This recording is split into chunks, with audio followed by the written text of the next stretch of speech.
आप समझ पाएंगे कि ये 7 दिन आपके लिए कितने खूबसूरत होने वाले हैं। और इस 7 दिन के बाद जब आप 8वें दिन जब यहाँ से निकलेंगे तो आप देखेंगे क्या कि जो स्वयं सेवक है उसके अंदर जो गुणों की बात मैं कर रहा हूँ वो आपके अंदर होने चाहिए। इस बात का भी आपको ख्याल रखना। आप अपनी सहायता, अपना सेवा अपनी आप खुद करें, देश का ऑटोमेटिक हो जाएगा, देश दुनिया का ऑटोमेटिक हो जाएगा। आप तीसरे साल इस गांव में आ रहे हैं, क्या मैं आप लोग से एक संकल्प ले सकता हूं कि क्यों आप हर साल इसी गांव में आते हैं और 7 दिन कार्यक्रम करते हैं? ये क्यों नहीं हो सकता कि आप ऐसे स्वयंसेवक बने कि एक बार जिस गांव में गए, यानी कि 365 दिन होते हैं ना साल भर में, 7 दिन आप यहाँ बिताते हैं, यानी कि लगभग 357-58 दिन ये गांव में के बाद मतलब कार्यक्रम होता है। 7 दिन आप यहाँ सफाई करते हैं, कुछ सामुदायिक कार्यक्रम करते हैं, स्वच्छता और जैसे कुछ और भी कुछ कार्यक्रम जहाँ 7 दिन में होते हैं, है सर? तो आप गाँव वालों के साथ मिलकर करते हैं। तो वो 7 दिन ही इस गांव में बिताते हुए इस गांव को साफ सुथरा रखना, सहयोग करना, प्रोत्साहित करना, है ना, ये सब कार्य आप करते हैं। तो ऐसा क्यों है कि फिर दूसरे साल आप आ जा रहे हैं? वो 357 दिन का क्या फिर? ऐसा क्यों नहीं हो सकता कि इस 7 दिनों में आप इस गांव में वो पूरा 365 दिन का सिखा के चले जाएं?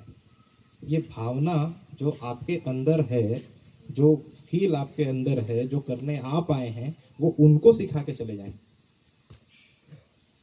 ये क्यों नहीं हो सकता? अब क्यों नहीं कर सकते? हो सकता है, वो अलग बात है, क्यों नहीं कर सकते? तो अगले साल तो आप फिर अगले साल क्या, आने वाले 365 दिन छोड़िए, 365 साल इस गांव में आपकी आवश्यकता नहीं है। ये गांव खुद ही ऊपर उठ जाएगा। फिर ऐसा नहीं है कि फिर दूसरी जगह कैंप लगाना, सर क्या करेंगे, ऐसा बात करोगे? फिर आप दूसरा गांव पकड़िए जहां ऐसे ऐसे चीजों की, ऐसे गुणों की, ऐसे कार्यों की आवश्यकता है। अब वो गांव पकड़िए, आप वहां शुरू करिए। आप एक एक साल अगर ऐसे बिताते हैं तो आप सोचिए कि इस गांव में आने के लिए आपको कितना दिन लग या कितने साल लग जाएंगे वापस। तो राष्ट्रीय सेवा योजना का उद्देश्य 120 घंटे का साल भर में काम करके समोसा खा के 7 दिन का ट्रेनिंग करना या कैंप करना नहीं है। राष्ट्रीय सेवा योजना का उद्देश्य है ऐसे युवा तैयार करना जो स्वयंसेवक हो। तो स्वयंसेवक मतलब कैसे स्वयंसेवक? जो जिनको किसी आदेश का, किसी अलग उद्देश्य या किसी मार्गदर्शन का जरूरत ना पड़े, वो स्वयं अपने आप से उठें, राष्ट्र निर्माण, व्यक्तित्व निर्माण, गांव शहर सबके लिए खुद जिम्मेदारी लें और आगे बढ़ें। वो होना चाहिए राष्ट्रीय स्वयंसेवक। इन्हीं बातों के साथ मैं ज़्यादा समय नहीं लूँगा और फिर से माहला सर जैसे आपके मार्गदर्शक हैं होते हुए, उनके होते हुए, ठाकुर सर हैं उनके होते हुए, मैं बिल्कुल ये विश्वास के साथ कह सकता हूँ कि ये स्थिति आप मुझे या हम सबको ला के या करके दिखाएंगे और आपके उस उज्जवल भविष्य की भी मैं कामना करता हूँ। धन्यवाद। छत्तीसगढ़ महातारी की जय। छत्तीसगढ़ महातारी की जय। स्वामी विवेकानंद की जय। स्वामी विवेकानंद की जय। परम सम्मानीय यह एनएसएस मंच ग्राम पंचायत मरसे के अंतर्गत मैं शासकीय महाविद्यालय गीदम के प्राचार्य और उनके स्टाफ, सुशांत सर, एनएसएस प्रभारी माहला सर, मैं उनका इस मंच से हार्दिक धन्यवाद ज्ञापित करता हूं, जिन्होंने हमें उपयुक्त समझा अपने इस एनएसएस शिविर में बुलाने का एक अवसर दिया बौद्धिक कार्यक्रम में।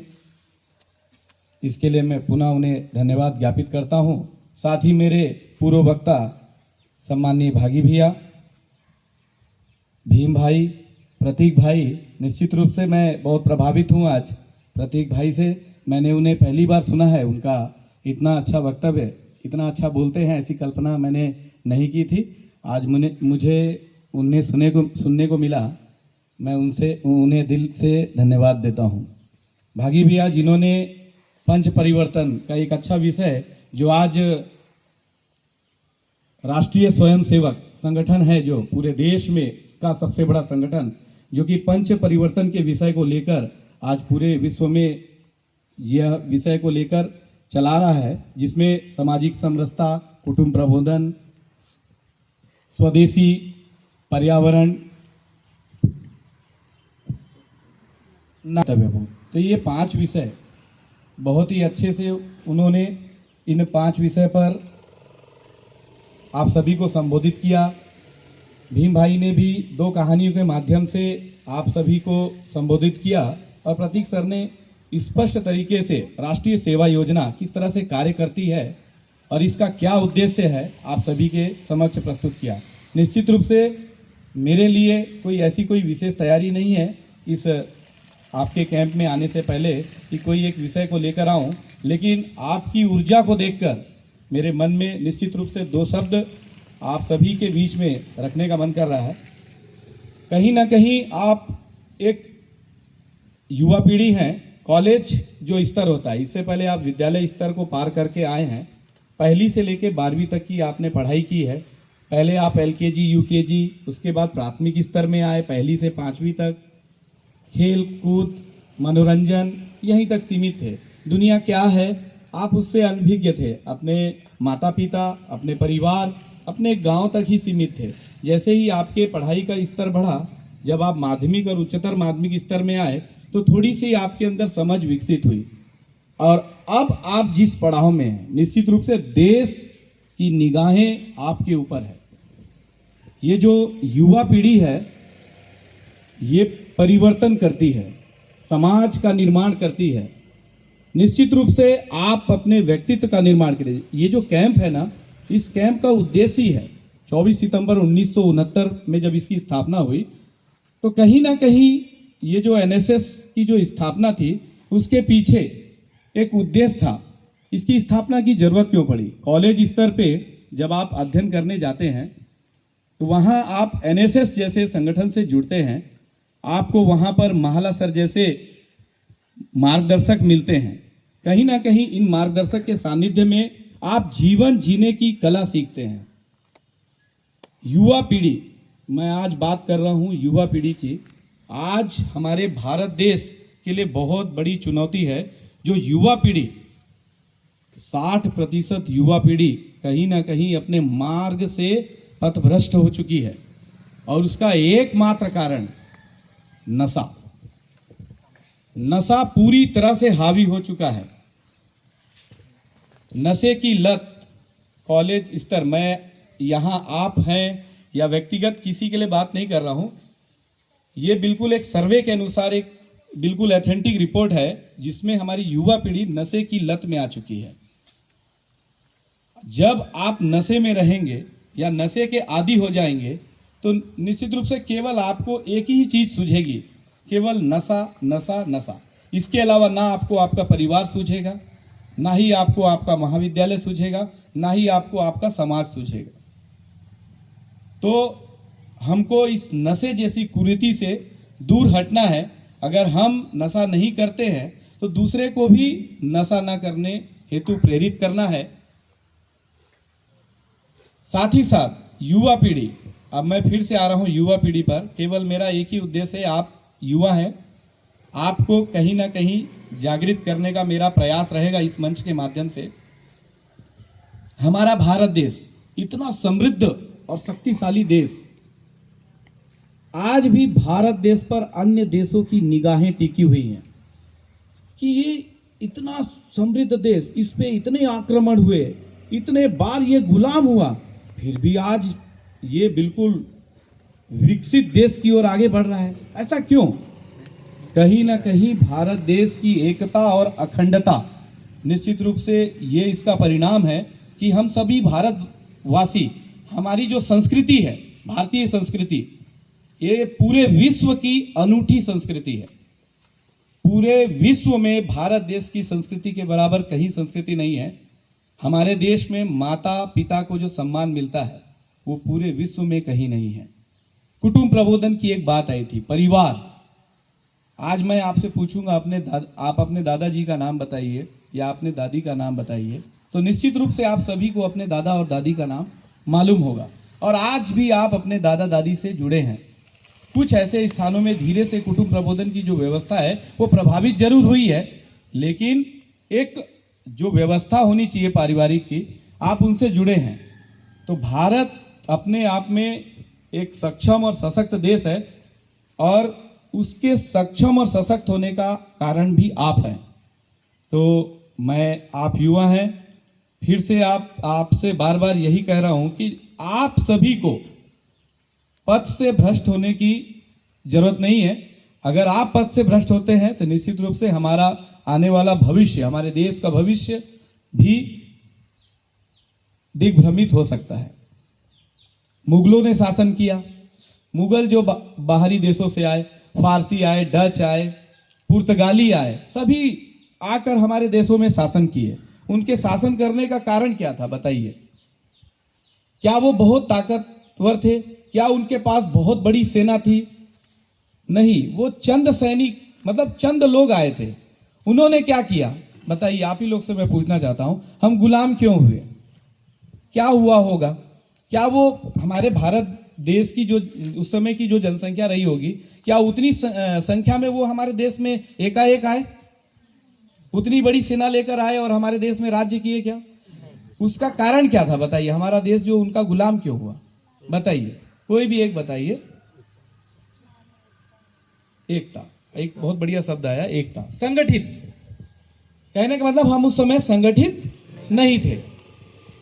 हमें एक मतलब कोई भी आया, बहलाया, फुसलाया और हमें आपस में लड़ाया और लड़ाने के बाद अलग कर दिया, विभाजन कर दिया हमारा, और हमारे ऊपर उसने शासन किया। यही काम अंग्रेजों ने किया। 200 वर्ष तक वो हमारे देश में शासन किए। कितने क्रांतिकारियों ने अपना बलिदान दिया, उसके बाद हमारा देश आजाद हुआ। ठीक है, लेकिन आज भी स्थिति वही है। आप ये मत सोचो कि हम बिल्कुल एकदम खुले आसमान में जी रहे हैं, अब हमारे देश को कोई गुलाम नहीं बना सकता। आज भी विदेशी ताकतें बाहर से हम सभी को विघटित करने का प्रयास कर रही है, हम सभी को आपस में लड़ाने का प्रयास कर रही है। विभिन्न जाति वर्गों के मध्य कहीं ना कहीं एक विरोधाभास पैदा कर रही है। पहले क्या था, अभी स्थिति ऐसी है कि बाहर देशों से फंडिंग हो रही है, पैसे आ रहे हैं कि कैसे भी करके यहाँ के लोगों को तोड़ो, खासकर कमजोर वर्ग के लोगों को तोड़ो। उनको तोड़ोगे, वो विघटित होंगे तो वो आपस में फिर से लड़ेंगे, फिर से आपस में लड़ेंगे, कटेंगे, मरेंगे और हम फिर वहां पर राज करेंगे। तो समझने की जरूरत है। अगर अभी हम नहीं समझे तो निश्चित रूप से हमारा देश फिर से एक खतरे की ओर बढ़ रहा है। हमारा देश फिर से कहीं ना कहीं एक गुलामी की ओर बढ़ रहा है। तो आप सभी युवा पीढ़ी से मेरा आग्रह है कि इन सभी जो ताकतें हैं उनको समझिए और आपस में विघटित ना होइए, संगठित होकर रहिए, सही चीज को जानिए। और ये जो एनएसएस कैंप है, आप अपना घर छोड़कर 7 दिन के लिए इस कैंप में आए हैं, तो कहीं ना कहीं वो सुविधा, जो बात अभी हमारे पूर्व वक्ता कह रहे थे, वो सुविधा जो आपको घर पे मिल रही है वो यहाँ मिल रही है क्या? नहीं। मेरा मिलने का मतलब वहाँ का जो समय सारणी है वो समय सारणी यहाँ पर है क्या? वहाँ आप अपने मन से उठ रहे थे, आपको बना बनाया खाना पका पकाया मिल रहा था। यहाँ ऐसा नहीं, यहाँ आपको आत्मनिर्भर बनाया जा रहा है। आपको सारी चीजें स्वयं करनी पड़ रही है। और निश्चित रूप से जिस ग्राम पंचायत में आप आए हैं 7 दिन के लिए, ये भी आपको देख रहे हैं, तो कहीं ना कहीं इनके लिए भी आपको प्रेरणा का स्रोत बनना होगा। जब आप यहाँ से जाएंगे ना तो ये आपको याद करें, अरे वो एक कॉलेज से आए थे 50 विद्यार्थी, क्या उनका जीवन शैली था, बढ़िया सुबह उठते थे, अनुशासन से अपना काम करते थे, आसपास के क्षेत्र को साफ सफाई करते थे, मोहल्ले में जाते थे, कहीं पर कोई सेवा कार्य करते थे। तो कहने का मतलब आप भी एक प्रेरणा के स्रोत बन सकते हैं। तो निश्चित रूप से इस 7 दिन में आप अपने मार्गदर्शक माला सर के निर्देशन में जो भी आप उनके मार्गदर्शन में जो भी कार्य दिए जाते हैं उसको बिल्कुल ईमानदारी से कीजिए, तभी ये एनएसएस कैंप सक्सेस होगा। और आप आए, केवल आ गए, 2 टाइम खा लिए, सो गए, ये इस कैंप का उद्देश्य नहीं है। इस कैंप का उद्देश्य कहीं ना कहीं आपको आत्मनिर्भर बनाना है। जब आप यहाँ से आत्मनिर्भर होकर जाएंगे और आप आत्मनिर्भर होंगे तो निश्चित रूप से आपका परिवार जो आपके ऊपर डिपेंड है भविष्य पे, वो आत्मनिर्भर बनेगा और उससे हमारा देश आत्मनिर्भर बनेगा। तो बस इस कैंप आज के इस भौतिक कार्यक्रम के अवसर पर अब मैं और बात नहीं कहूँगा और पुनः इस कैंप में बुलाने के लिए